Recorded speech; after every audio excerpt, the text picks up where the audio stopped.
오늘 하나님께서 우리에게 주신 말씀은 사무엘상 25장 23절에서 35절입니다. 하나님의 말씀을 봉독합니다.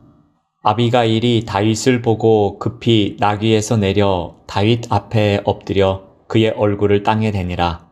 그가 다윗의 발에 엎드려 이르되 내 주여 원하건대 이 죄악을 나 곧 내게로 돌리시고 여종에게 주의 귀에 말하게 하시고 이 여종의 말을 들으소서. 원하옵나니 내 주는 이 불량한 사람 나발을 개의치 마옵소서. 그의 이름이 그에게 적당하니 그의 이름이 나발이라. 그는 미련한 자니이다.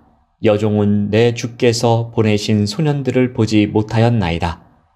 내 주여 여호와께서 살아계심을 두고 맹세하노니 내 주도 살아계시거니와 내 주의 손으로 피를 흘려 친히 보복하시는 일을 여호와께서 막으셨으니 내 주의 원수들과 내 주를 해하려 하는 자들은 나발과 같이 되기를 원하나이다. 여종이 내 주께 가져온 이 예물을 내 주를 따르는 이 소년들에게 주게 하시고 주의 여종의 허물을 용서하여 주옵소서. 여호와께서 반드시 내 주를 위하여 든든한 집을 세우시리니 이는 내 주께서 여호와의 싸움을 싸우심이요 내 주의 일생에 내 주에게서 악한 일을 찾을 수 없음이니이다. 사람이 일어나서 내 주를 쫓아 내 주의 생명을 찾을지라도 내 주의 생명은 내 주의 하나님 여호와와 함께 생명 싸개 속에 쌓였을 것이요 내 주의 원수들의 생명은 물매로 던지듯 여호와께서 그것을 던지시리이다. 여호와께서 내 주에 대하여 하신 말씀대로 모든 선을 내 주에게 행하사 내 주를 이스라엘의 지도자로 세우실 때에 내 주께서 무죄한 피를 흘리셨다든지 내 주께서 친히 보복하셨든지 함으로 말미암아 슬퍼하실 것도 없고 내 주의 마음에 걸리는 것도 없으시리니 다만 여호와께서 내 주를 후대하실 때에 원하건대 내 주의 여종을 생각하소서 하니라. 다윗이 아비가일에게 이르되 오늘 너를 보내어 나를 영접하게 하신 이스라엘의 하나님 여호와를 찬송할지로다. 또 내 지혜를 칭찬할지며 또 내게 복이 있을지로다. 오늘 내가 피를 흘릴 것과 친히 복수하는 것을 내가 막았느니라.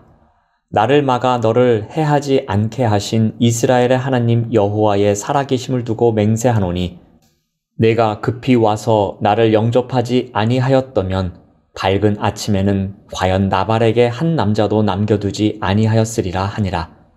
다윗이 그가 가져온 것을 그의 손에서 받고 그에게 이르되 내 집으로 평안히 올라가라.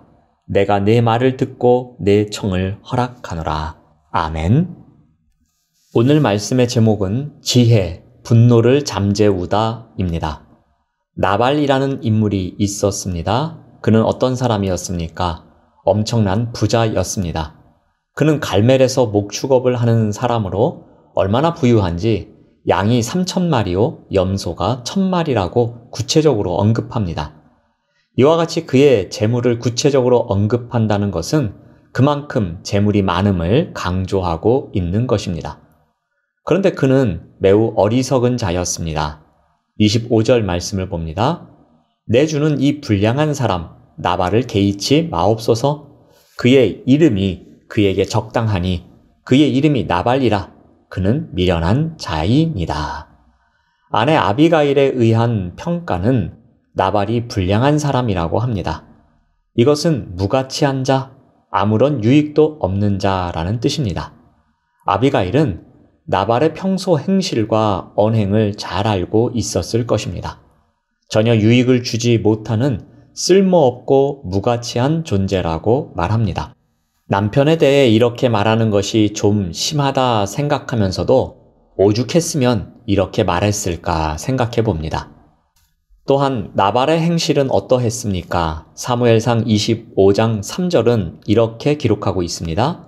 남자는 완고하고 행실이 악하며. 완고하다는 것은 관계에 문제가 있음을 의미합니다. 타인과의 관계가 거친 것이었습니다. 악하여는 누군가를 불편하게 만들고 있다는 것입니다. 이러한 나발과는 달리 그의 아내 아비가일은 어떤 사람이었습니까? 3절 말씀에서 이렇게 기록합니다. 그 여자는 총명하고 용모가 아름다웠다고 합니다. 아비가일은 총명한 여인으로 소개되고 있습니다. 훌륭한 식견이 있는 여인이며 좋은 통찰력이 있다는 말입니다. 아비가일이 사람들에게 비춰진 모습은 사람과 상황을 바라보고 대처하는 능력이 뛰어났습니다. 즉, 매우 지혜로운 여인이었습니다. 어리석은 나발의 말과 행동 때문에 일촉즉발 위기의 순간이 다가옵니다. 그런데 이때에 아비가일은 다윗의 분노를 잠재우는 지혜를 발휘합니다. 어떻게 그렇게 했는가 하면은 먼저 지혜로운 말을 할 줄 알았습니다. 23절에서 24절 말씀을 보면은 아비가일이 다윗을 보고 급히 나귀에서 내려 다윗 앞에 엎드립니다. 그리고 그의 얼굴을 땅에 댑니다. 그리고 그녀는 내 주여, 이 죄악을 나 곧 내게로 돌리시고 여종에게 주의 귀에 말하게 하시고 이 여종의 말을 들으소서라고 합니다. 다윗을 찾아온 아비가일은 땅에 엎드려 모든 죄악을 자신에게 돌리고 자신의 말을 들어달라고 간청합니다. 아비가일은 아무 잘못이 없었지만 그 집안을 대표해서 다윗에게 사죄함으로 다윗의 분노를 잠재우려 합니다. 다윗 앞에 엎드렸습니다. 이것은 무엇을 의미합니까? 상대방을 지극히 높이는 행동입니다. 또한 자기 자신을 극도로 낮추는 행동입니다. 아비가일은 이렇게 겸손한 말과 행동으로 나아갑니다. 또한 자신을 여종이라고 부릅니다. 다윗을 내 주여라고 부릅니다. 그만큼 자신을 낮추고 있음을 강조하고 있습니다. 가문 전체가 몰락할 위기에 처했습니다. 그렇지만 총명한 여인 아비가일은 지체하지 않고 가족을 구할 행동에 나섭니다. 아비가일은 무엇이 가장 소중한지 아는 지혜로운 여인이었습니다. 아비가일은 다윗 앞에 엎드려 얼굴을 땅에 대며 자신을 여종이라 부르고 모든 죄를 자기에게 돌려달라고 겸손한 자리로 나아갑니다.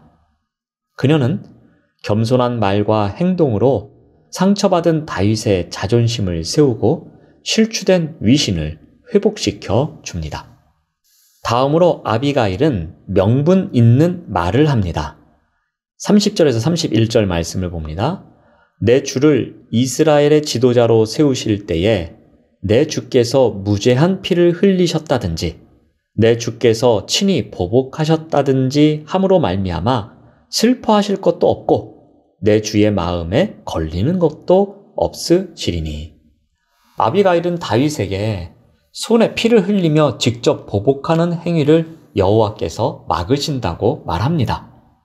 아비가일은 여호와께서 다윗의 집을 든든하게 세우실 것이고 다윗이 지금 사울에 맞서 싸우는 것은 하나님의 일을 하는 것이며 하나님께서 다윗을 생명싸게 속에서 보호하여 이스라엘의 지도자로 세우실 것이라고 말합니다. 하나님께서 보호하고 계시니 나발을 죽여서 나중에 왕이 된 후에 무죄한 피를 흘렸다는 말이나 직접 보복했다는 불명예스러운 말을 듣지 마시라고 말합니다. 아비가일은 위기를 모면하기 위해 맘에도 없는 임기응변의 화술을 구사한 여인은 아니었습니다. 다윗의 분노를 잦아들게 한 후 공손하면서도 담대하게 호소력과 설득력이 넘치는 표현으로 꼭 필요한 말을 하고 있습니다. 이런 말을 통해 명분을 세워주고 있습니다. 지금 개인의 감정에 사로잡혀 나발을 죽일 것이 아니라 자기 백성을 구원하시는 하나님의 일에 참여하라고 명분을 명확하게 이야기하고 있습니다. 아비가일은 명분 있는 말로 지금 다윗 속에서 꺼져가는 소명의식을 되살려주고 있는 것입니다. 잠언 15장 1절 말씀을 보면 유순한 대답은 분노를 쉬게 하여도 과격한 말은 노를 격동하느니라 이렇게 기록하고 있습니다. 아비가일은 지혜로운 여인이었습니다. 순간 어떠한 말을 해야 하는지 잘 아는 여인이었습니다. 그의 유순한 대답은 다윗의 분노를 쉬게 하였습니다. 그의 지혜로운 말은 자신의 집안 사람들을 살리기도 했지만 다윗의 실수를 돌이키게 했습니다.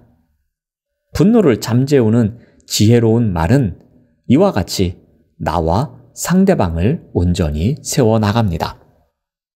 어느 날 국방장관인 그랜트가 편지를 들고 링컨을 찾아왔습니다. 무슨 일인지 그의 얼굴은 잔뜩 상기되어 있었습니다. 링컨이 묻습니다. 무슨 일인가? 저를 향해 막말을 하며 비난을 퍼부은 장군이 있는데 그에게 경고하기 위해 편지를 썼습니다. 링컨은 그 모습에서 단단히 화가 났음을 짐작했습니다. 그래서 한번 편지를 읽어보겠나? 링컨의 말에 그랜트는 기다렸다는 듯이 편지를 읽어 내려갑니다. 상대를 향한 분노에 찬 욕설이 난무했습니다.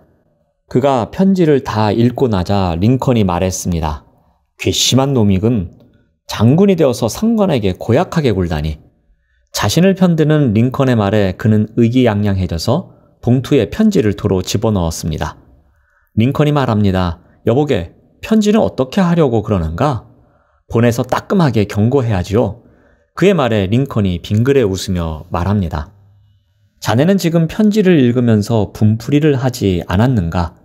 이번에 자네가 그냥 덮고 넘어간다면 그 장군은 자네의 관대함을 보고 다시는 함부로 굴지 않을 걸세. 그러니 편지는 저 난로에 집어넣는 것이 어떻겠나? 링컨의 말뜻을 이해한 그랜트는 화난 얼굴을 풀고 난로에 편지를 집어넣었습니다.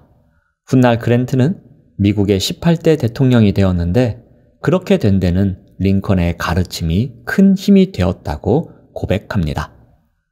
우리의 말은 이와 같은 힘을 갖고 있습니다. 특히 지혜로운 말은 분노를 잠재워서 나와 상대방을 온전히 세워나가는 힘이 있습니다. 오늘도 지혜로운 말을 통해 나와 이웃을 세워나가시는 우리 모두가 되시기를 바랍니다. 기도하겠습니다. 하나님 감사합니다. 유순한 대답은 분노를 쉬게 하여도 과격한 말은 노를 격동하느니라. 이 말씀처럼 우리가 지혜로운 말을 통해 나와 이웃을 세워나가는 삶을 살아가도록 인도하여 주시옵소서. 예수님의 이름으로 기도드립니다. 아멘.